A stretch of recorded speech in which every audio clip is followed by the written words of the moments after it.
Thank you very much. It's a delight to be here as always. And I have to start by pointing out that this is probably not suitable as a TEDx talk. I will talk about doing very unnecessary things.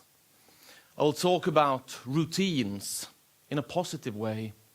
And I can't really do the TEDx voice. So I'll talk like I normally do instead, and talk about something I care about, something I happen to know a little bit about, something that I believe is important, and therefore something that business professors almost never do. I will talk about our problems of examples. I will talk about what we think we know about one or the other, about routine versus creative excellence. And I will talk about the complex problem of the either-or. For we humans are a peculiarly binary species. Unless you go into the complexities of gender theory and the more advanced versions of anthropology, most of us operate with a lot of simple binaries. Man or woman, simple binary. You're either one or the other. We assume often that you're either rich or poor, not one and the same at the same time. We often work from the fact that you're either well-educated or non-educated. The in-betweens, the both-ands often lose out. And I'm a creativity researcher and an innovation researcher. And there is something in this either-or that has annoyed me for a humongous amount of time. And it is the either-or of what we believe is either this, industry, Fordism, all the things that TED and TEDx hates. For we know that we are not here to hear about hierarchy. We are not here to hear about production and routine and control. No, we're here to hear about the funny things, the shiny, happy things, the creative things, those things where we can all have a group hug and say, yes, you are creative. And you, my pretty little flower, you are creative. Oh my God, he blushes. And you are creative. You're all creative. And we all have such a wonderful time because we're not like them. Those horrible, dread engineers.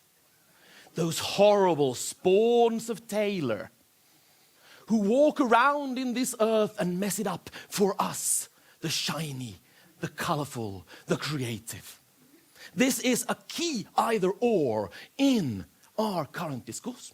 It's a key either-or in our current debate about creativity. My God, we even published books about it. The rise of the creative class. Now we're no longer just creative people, we're a class. And Marx is waiting behind the door, saying class warfare is here. One day we shall rise up against the industrialists, against the engineers, against the tailorists, and everything will be fine. And I don't believe that. Basically, I hate that. I am exceptionally annoyed at the tendency in which things like creativity and innovation and design have been turned into an either-or. You're with us or you're against us. You get it or you don't get it. My God, people come and pay good money to sit in rooms like this, to hear the gospel, to hear that they are the chosen ones. But I am an academic. I mean, even though I look like this, I am an academic, and as all academics, I think very much in kind of notions of the philosophy of science. And in the philosophy of science, there's a key term, a term I love, and that is falsification. And that's basically that Popper once said that it is not interesting to try to prove something true, necessarily. It's more interesting to prove something false. Because every time we have a statement, a claim, design will always improve a company, and we can find one case, a single case where design does something horrible to a company, we can say, we falsified, we need better theory. And that's how science actually progresses. That's how science actually goes from superstition, from buzzwords, to become something greater, to force theoretical development. So I have spent quite a lot of time trying to find antidotes, anti-example, falsification examples to the simplified notion that work is either routine or creative, either manual or knowledge-based, either or. And the way I've done it is I have allowed myself to become rather fat. So it's not a question of me having a really bad diet. I do this for science. I love hot cuisine. I love hot cuisine, and I do it unashamedly. I love the most advanced forms of cooking I can find. I travel around the world trying to find the most avant-garde restaurants, the kind of places where people go grasshoppers. That was your example.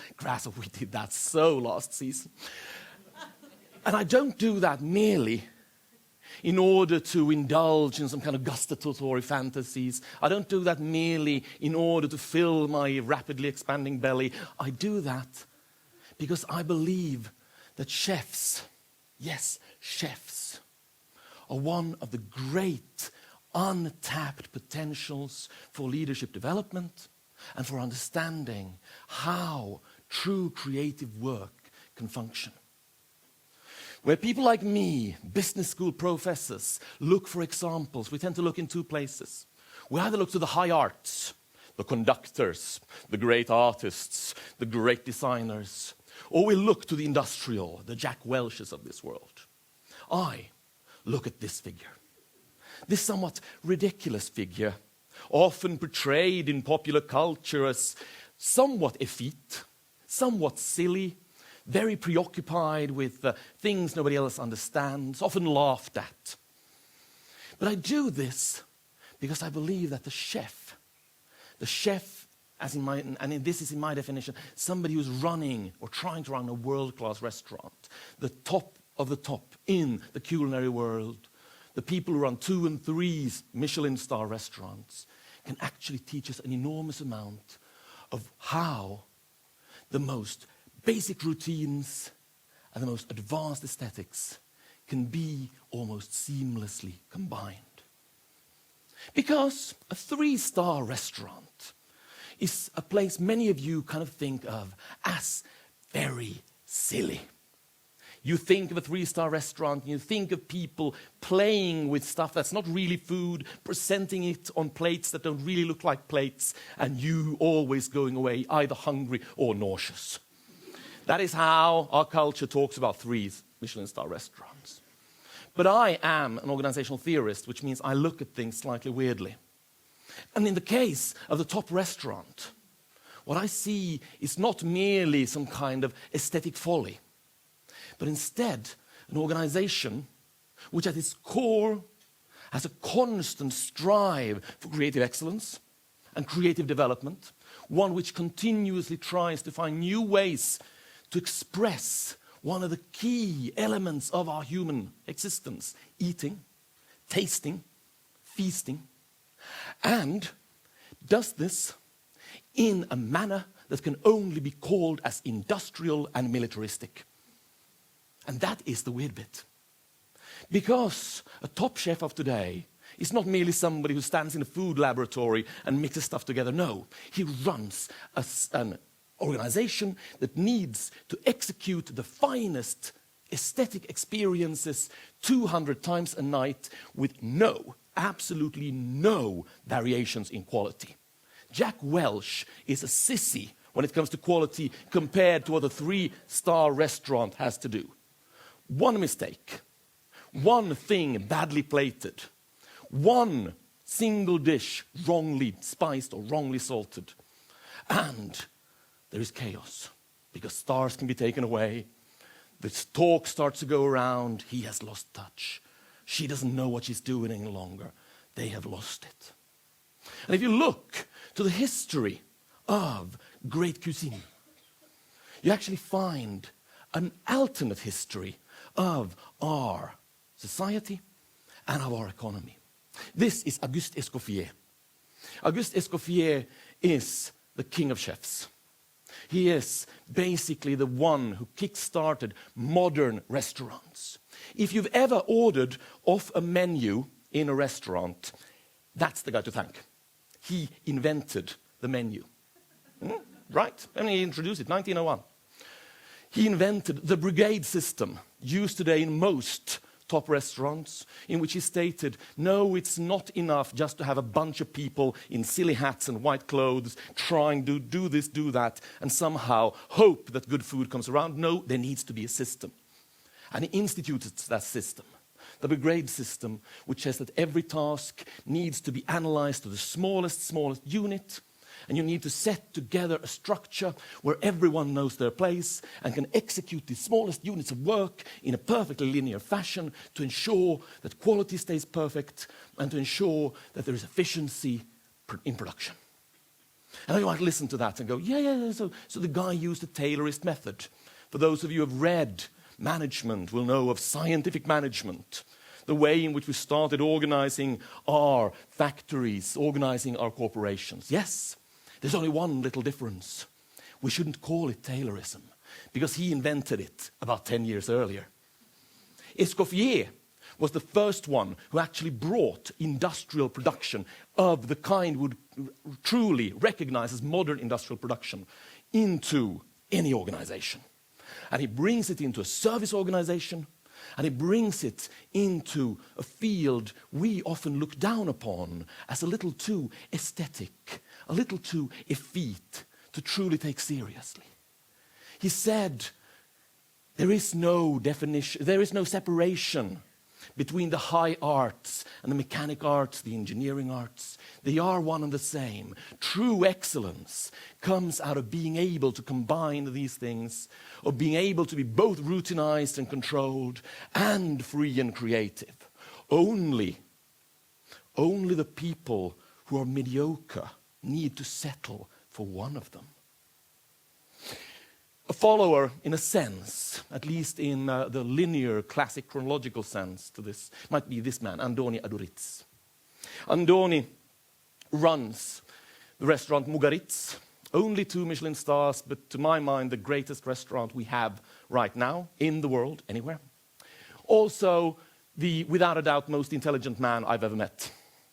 I've met Nobel Prize winners, most of my friends are professors. Never, ever have I run across a situation where I talk to somebody and realize most of their mental capacity is actually going somewhere else. He only needed about 10% of his mind to communicate with me, and the rest he could process with.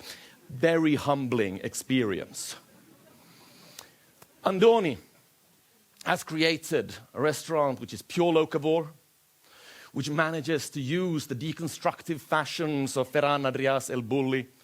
But, as he points out, the key is continuously see to it that everything is controlled, everyone knows where everything is. He even hires choreographers to train his wait staff so they can move in a fashion that does not distract the eater, move in a fashion that does not waste energy.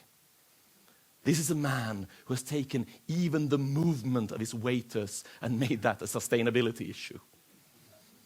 He creates extremely advanced food, the kind of food where we normally go, no, that's not really food, that's kind of play, that's a frivolity, that's frippery. This which looks like a bar of soap is obviously one of the desserts. And he does that because he points out the true art. And here I draw a line to Escoffier. The true art is that of juxtaposition, of not assuming that there is an either or, of not assuming that we need to make a clear-cut choice, but that we need to run several, even contradictory processes against each other. And I interview him and ask, so how do you do this? He asks, what do you mean? How do you create this kind of chaos? How do you run an organization in which this kind of juxtaposition, this kind of chaos, this kind of continuous confusion and oxymoronic behaviors become part of the very core of the organization? And he answers, well, sometimes when I'm supposed to lead my brigade for lunch, I sit and talk to Finnish professors for a very long time.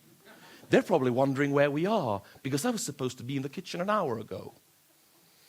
To me, people like Antonia Doritz are the great unsung heroes of our economy. People who can actually combine rather than separate, who do not say that you have to choose between working with one or the other, but who can be proud of both having a structured, routine-like, almost mechanistic organization, and one infused by creativity, one where creativity is still celebrated.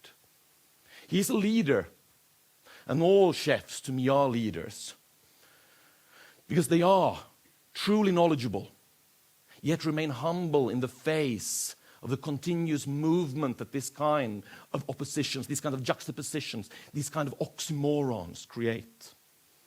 They have a vision, because you can't be a great chef without a vision. But they still love change, love people confusing them, love taking in new ideas, and above all, love criticism. They taste and try and taste again, going into their work not with a pre-assumed notion, I know how this will work, but rather throwing themselves in it, embodied, saying, I continuously have to work on my technique, my knife skills, my tasting skills, because it's only through the progression, through the work, that we can truly lead.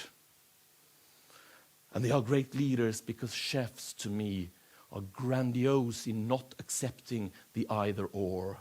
Not stating you have to choose between being efficient and creative, not having to choose between being an engineer and a dreamer, not having to choose, and not forcing others to choose either. Thank you.